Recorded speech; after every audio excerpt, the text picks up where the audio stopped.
আসসালামু আলাইকুম। অনেকে আমাকে কমেন্ট করেছেন যে ভাই ২০ থেকে ৩০,০০০ টাকার মধ্যে ইউজ কোন ক্যামেরাটা ভালো হবে?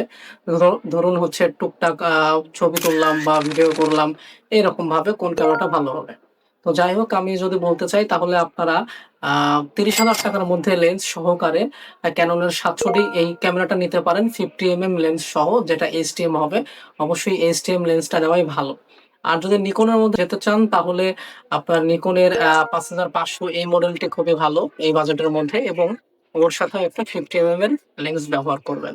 আর যদি বাজেট কিছুটা বেশি থাকে তাহলে Canon এর 200D Mark II এই ক্যামেরাটা ব্যবহার করবেন। যদি শুধুমাত্র ছবির ক্ষেত্রে ব্যবহার করতে চান তাহলে এর সাথে 85mm লেন্সটা ব্যবহার করবেন তাহলে খুবই সুন্দর ছবি আসবে।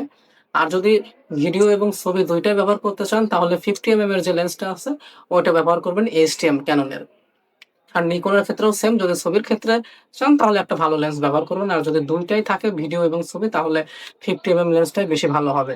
আর বাজেট যদি আরেকটু বাড়াতে চান ধরেন ৪০-৪৫ তাহলে আমি বলব Sonyর A৬০০০ একটা মডেল আছে। Sony A6000 তো এই মডেলটা যদি আপনারা নেন আপনার 50mm লেন্স, একটা ইউজ লেন্স বা ইউজ ক্যামেরা তাহলে আরো অনেক বেশি ভালো হবে। কারণ এখন মিররলেস এর সময় এই সময়ে এসে যদি আপনি একটা মিররলেস ক্যামেরা নিতে পারেন তাহলে আরো অনেক দিন আপনি ব্যবহার করতে পারবেন।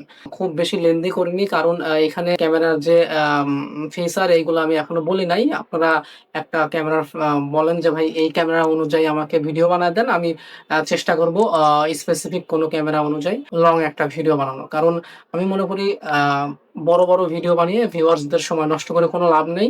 আপনারা এখন অনলাইনের যুগ আমি যে মডেলগুলা বললাম অনলাইনে সার্চ দিবেন। এই মডেলের স্পেসিফিকেশন যেগুলো আছে আপনারা দেখে নিতে পারবেন। তো এই ছিল আমার ছোট্ট একটা ভিডিও।